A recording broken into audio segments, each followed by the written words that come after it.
শুভ সন্ধ্যা সকলকে। আজ আমি একাদশ শ্রেণী সেমিস্টার 2 এর ভাব সম্মিলন কবিতার গুরুত্বপূর্ণ প্রশ্ন এবং উত্তর নিয়ে আলোচনা করব। তো প্রথমেই আসছি শব্দার্থ এবং টিকা। এখানে যে শব্দার্থগুলো দেওয়া আছে প্রত্যেকটাই কিন্তু খুব গুরুত্ব সহকারে করতে হবে। তারপরে ভাব সম্মিলন কাকে বলে সেটা এখানে পরিষ্কার করে দেওয়া আছে, একটু দেখে নেবে, এটা অবশ্যই জানতে হবে। এবং সখীদের নামগুলোও কিন্তু দেখে রাখতে হবে। এবং মধ্যযুগে যেহেতু কবিতা সেহেতু ভনিতা শব্দটা একটু দেখে রাখবে। এখানে ভনিতা শব্দটা বিশ্লেষণ করে দেওয়া আছে, এখানে একটু দেখে রাখবে। এবার কবিতার ক্ষেত্রে 2 নম্বর এবং 3 নম্বর, তো 2 নম্বর এবং 3 নম্বর প্রশ্নের ক্ষেত্রেও আমি আসছি। 2 নম্বরের প্রশ্নের ক্ষেত্রে করতে হবে প্রথম প্রশ্ন হিসেবে, কি কহিব রে সখী আনন্দ ওর, কার কেন আনন্দ হচ্ছে, কাকেই বা এই আনন্দের কথা রাধা জানাচ্ছেন। দ্বিতীয় প্রশ্ন অর্থাৎ একই উত্তর, চিরদিনে মাধব মন্দিরে মোর, মাধব কিভাবে রাধার মন্দিরে বিরাজ করছেন, চিরদিন বিরাজ করছেন, আলোচনা করো।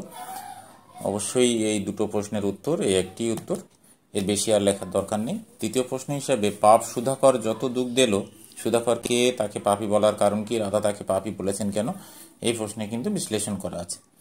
তার পরবর্তী প্রশ্ন, প্রিয়া মুখ দর্শনে তত সুখ ভেল, প্রিয়ার মুখ দর্শনে কার কেন সুখ হলো বা সুখ হতো, বা কেন সুখ হলো, কীভাবেই বা সুখ হলো, এখানে কিন্তু পরিষ্কার করে দেওয়া আছে, সবাই দেখে নেবে, প্রয়োজনে লিখে নেবে।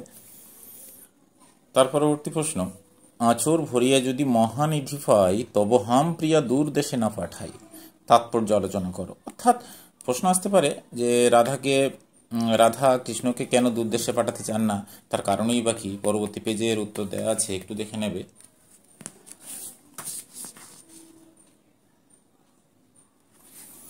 এখানেই তার উত্তর, দূর দেশে না পাঠানোর কারণ পরিষ্কার করে দেওয়া আছে, একটু দেখে নেবে। পরবর্তী প্রশ্ন, শীতের ওড়নি পিয়া গিরিশির বা, তাৎপর্য আলোচনা করো।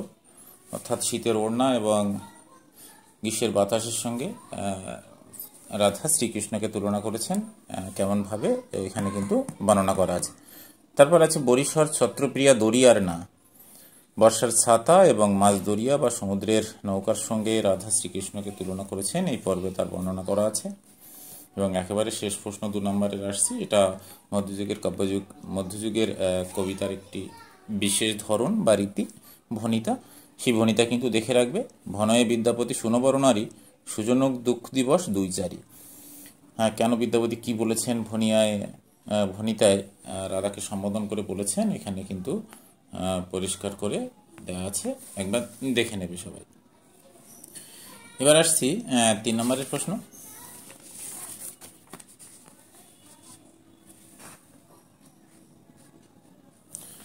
3 নম্বরের প্রশ্নে আসছি। 3 নম্বরের প্রথম প্রশ্ন,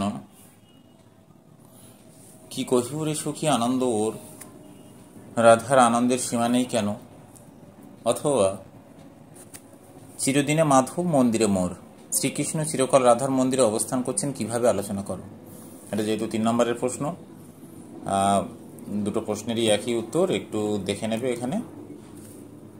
পরবর্তী প্রশ্ন, পাপ সুধাকর যত দুঃখ দিল, প্রিয়া সুখ দর্শনে তত সুখ ভেল, তাৎপর্য আলোচনা করো। এই প্রশ্নের উত্তরটাও খুব গুরুত্ব সহকারে দেখে রাখবে, এবছরের জন্য খুব প্রাসঙ্গিক এবং খুব গুরুত্বপূর্ণ প্রশ্ন। পরবর্তী প্রশ্নে আসছি,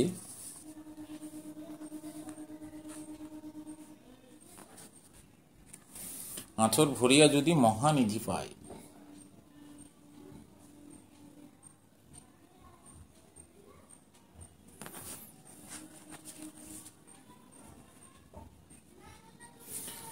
আঁচর ভরিয়া যদি মহানিধি পায়, আঁচর ভরিয়া মহানিধি পেলে রাধিকা কি করবেন, এই পর্বে বর্ণনা করা আছে, একটু দেখবে। তবুও রাধা শ্রীকৃষ্ণকে দূর দেশে পাঠাবেন না। পরবর্তী প্রশ্ন এবং শেষ প্রশ্ন, আর একটাও প্রশ্ন করার দরকার নেই। শীতের অগ্নিপ্রিয়া গিরিশির বা, বরিশার ছত্রপ্রিয়া দরিয়ার না। অর্থাৎ শীতের ওড়না, গ্রীষ্মের বাতাস, বর্ষার ছাতা এবং মাছ দরিয়া বা সমুদ্রের নৌকার সঙ্গে রাধা কিভাবে শ্রীকৃষ্ণকে তুলনা করেছেন, সেটা সম্পূর্ণটাই বর্ণনা করা আছে। এ বস্ত্রের জন্য খুব প্রাসঙ্গিক একটি কবিতা এবং খুব অল্প একটু পড়াশোনায় কবিতাটা সম্পন্ন হওয়ার কথা, আর একটিও প্রশ্ন করার দরকার নেই। প্রত্যেকটি প্রশ্ন যা যা দরকার হয় আমি দিয়ে দিলাম, সবাই একটু দেখে নেবে। সবাইকে ধন্যবাদ, সঙ্গে থাকবে,